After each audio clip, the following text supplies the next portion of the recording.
ಅಸ್ಸಾಂನಲ್ಲಿ ಬಿಜೆಪಿ ಬಹಳ ದೊಡ್ಡದಾದಂತಹ ಬಹುಮತವನ್ನ ಗಳಿಸಿದೆ. ಸತತ 3ನೇ ಬಾರಿ ಬಿಜೆಪಿಯನ್ನು ಅಧಿಕಾರಕ್ಕೆ ತಂದಿದ್ದಾರೆ. ಹಾಲಿ ಮುಖ್ಯಮಂತ್ರಿ ಹಿಮಂತ್ ಬಿಸ್ವಾ ಸರ್ಮಾ ಅವರ ನೇತೃತ್ವದಲ್ಲಿ 2ನೇ ಬಾರಿಯೂ ಕೂಡ ಅವರು ಮುಖ್ಯಮಂತ್ರಿ ಪಟ್ಟವನ್ನು ಅಲಂಕರಿಸುವ ಸಾಧ್ಯತೆ ಇದ್ದೇ ಇದೆ.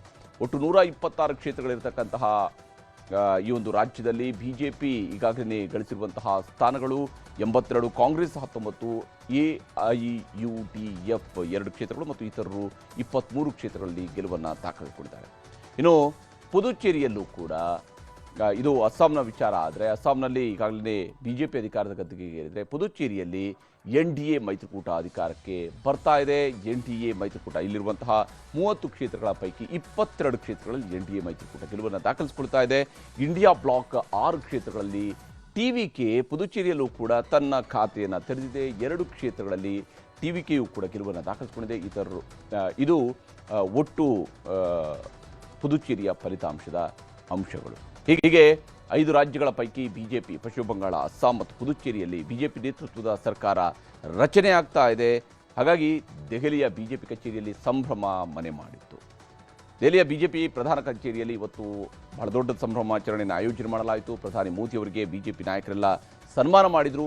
ಇದೇ ವೇಳೆ ಮಾತನಾಡಿದಂತಹ ಪ್ರಧಾನಮಂತ್ರಿ ಮೋದಿ ಪಶ್ಚಿಮ ಏಷ್ಯಾ ಬಿಕ್ಕಟ್ಟನ್ನು ಭಾರತ ನಿಭಾಯಿಸಿದ ರೀತಿಗೆ ಸಿಕ್ಕ ಗೆಲುವು ಅಂತ ಬಣ್ಣಿಸಿದ್ದಾರೆ. ಜೊತೆಗೆ ಕಾಂಗ್ರೆಸ್ ವಿರುದ್ಧ, TMC ವಿರುದ್ಧ ಹರಿಹಾಯ್ದಿದ್ದಾರೆ.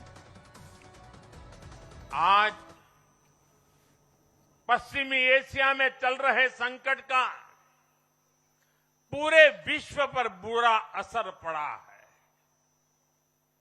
लेकिन भारत पूरे सामर्थ्य से इस संकट का सामना कर रहा है।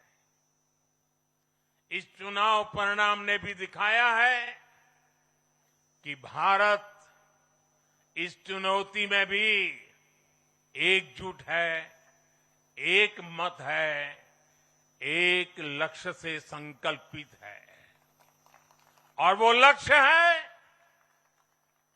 विकसित भारत। विकसित भारत का लक्ष्य लेकर के हम निकले हैं।